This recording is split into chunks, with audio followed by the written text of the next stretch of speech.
وذكر فإن الذكرى تنفع المؤمنين۔ عربی کا مقولہ ہے اللسان جرمہ صغیر جرمہ کبیر۔ زبان کی جسامت تو بڑی معمولی ہے، بڑی ہلکی پھلکی ہے، مگر اس سے نکلنے والے کلمات بعض مرتبہ ایسے ہوتے ہیں جو اللہ اور اللہ کے رسول کو ناراض کرنے والے ہوتے ہیں۔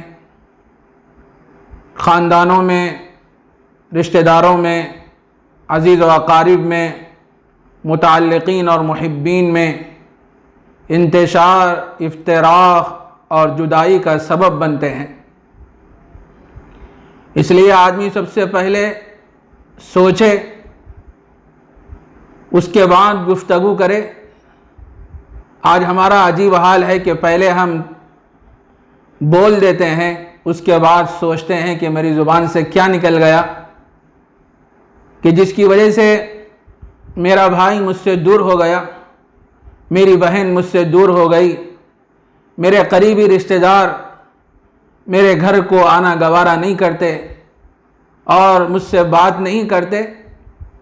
یہ سب ہماری زبان کا قصور ہے۔ پہلے آدمی تولے، اس کے بعد پھر بولے۔ زبان کے ڈنگ اور زبان کے زہریلے کلمات، زہریلے الفاظ ایسے ہوتے ہیں کہ وہ بھولے نہیں جاتے۔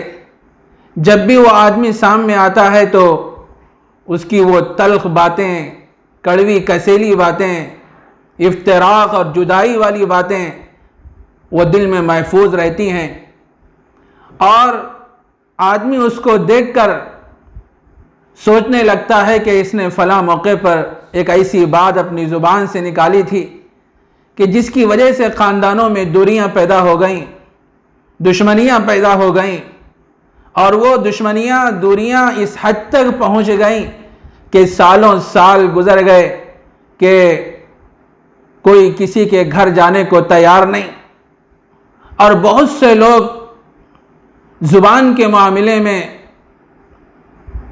بڑے تیز واقع ہوتے ہیں۔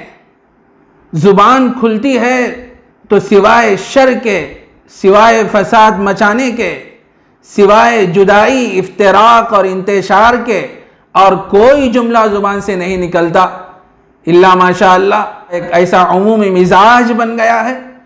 تو وہ یہ سوچتے ہیں کہ دو آدمی ملے ہوئے ہیں، بہت زیادہ محبت سے رہتے ہیں، تو لوگ سوچنے لگتے ہیں کہ ان کے اندر ان کو کیسے دور کیا جائے، ان کے تعلقات میں دراڑ اور خلیج کیسے پیدا کی جائے، اور ایک دوسرے کو اکساتے ہیں۔ ذرا ہم سنجیدگی سے غور و فکر کریں، سوچیں ہماری زبان سے کتنے الفاظ، کتنے کلمات اور کتنے زہریلے ڈنگ ایسے نکلے ہیں کہ جس کی وجہ سے کتنے لوگ ہم سے دور ہو گئے، کتنے خاندانوں میں لڑائیاں پیدا ہو گئیں۔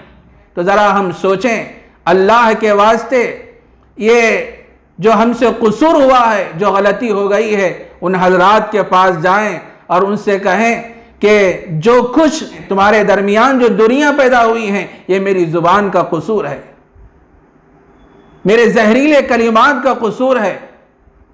اللہ کے واسطے پھر وہ دونوں کو ملائیں۔ اگر ایسا کام نہیں کریں گے تو قیامت کے دن اللہ تبارک و تعالیٰ باز پرس فرمائیں گے، اور حدیث میں یہ بات بھی بیان فرمائی گئی ہے کہ اللہ تبارک و تعالیٰ قیامت کے دن بہت سے لوگوں کو جہنم میں ڈالیں گے، ان کے زبان کی کرتوت کی وجہ سے۔ زبان کا بیجا استعمال جب ہوتا ہے تو اس کے نتیجے میں بہت سی آفتیں، مصیبتیں، پریشانیاں، اور بعض مرتبہ ایسا ہوتا ہے کہ اس کی وجہ سے دوریاں، انتشار، افتراق اور دشمنیاں، بغض، عناد اور بہت سے ایسی چیزیں واقع ہو جاتی ہیں جو بیان سے بالکل باہر ہوتی ہیں، ہم اس کا اندازہ نہیں کر سکتے۔ میرے عزیز دوستو، بزرگوں، زبان کے معاملے میں آدمی ہمیشہ محتاط رہے، سوچ سمجھ کر گفتگو کرے۔ زبان سے نکلے ہوئے کلمات کے بارے میں اللہ تعالیٰ قیامت کے دن پوچھیں گے۔ ایک صحابی غالباً حضرت عقبہ بن عامر رضی اللہ تعالیٰ عنہ سیدنا حضرت محمد الرسول اللہ صلی اللہ علیہ وسلم سے عرض گزار ہوئے، اے اللہ کے نبی علیہ السلام، ایک ایسا نسخہ آپ مجھے بیان فرمائیے، ارشاد فرمائیے کہ اگر میں اس کو کرنے لگ جاؤں تو سیدھا جنت میں پہنچ جاؤں۔ تو اللہ کے نبی علیہ السلام نے فرمایا کہ 3 کام کر لو، تم سیدھا جنت میں پہنچ جاؤ گے۔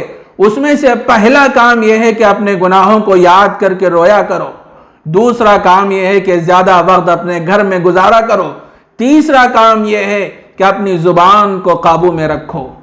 جو آدمی اپنی زبان کو قابو میں رکھے گا وہ بہت سی آفتوں سے، مصیبتوں سے، پریشانیوں سے محفوظ رہے گا۔ آج معاشرے کا ایک بڑا طبقہ ایسا ہے جو زبان کے معاملے میں محتاط نہیں ہے۔ جب بھی ان کی زبان سے کوئی کلمہ ادا ہوتا ہے، کوئی لفظ ادا ہوتا ہے، تو وہ شر مچانے والا، فساد مچانے والا، دوریاں پیدا کرنے والا، انتشار پیدا کرنے والا، افتراق اور جدائی پیدا کرنے والا وہ کلمہ ہوتا ہے، وہ الفاظ ہوتے ہیں۔ تو میرے عزیز دوستو، ہم یہ سوچتے ہیں کہ ہم نے رشتہ داریوں میں دوریاں پیدا کر دیں اور عزیز و اقارب میں دوریاں پیدا کر دیں، جس کی وجہ سے وہ ان کے گھر کو جانے کو تیار نہیں اور وہ ان کے گھر کو آنے کو تیار نہیں، اور ہم خوش فہمی میں مبتلا ہیں کہ ہم نے بہت اچھا کام کیا۔ ہم نے کوئی اچھا کام نہیں کیا، ہم نے ایسا کام کیا ہے کہ بھائی کو بھائی سے دور کر دیا، بہن کو بہن سے دور کر دیا، اور دوسرے رشتہ داروں کو اپنے قریبی رشتہ داروں سے جو دور کر دیا۔ یہ اتنا خطرناک عمل ہے، اتنا خطرناک عمل ہے، قیامت کے دن اللہ تبارک و تعالیٰ اس کی باز پرس فرمائیں گے، اور یہ ایسا عمل ہے کہ انسان کو جہنم رسید کرنے والا ہے۔ اللہ تعالیٰ ہم سب کو زبانی آفتوں سے محفوظ رکھے، اور جب بھی بات کریں تو سوچ سمجھ کے بات کریں، پہلے تولیں اور پھر بولیں۔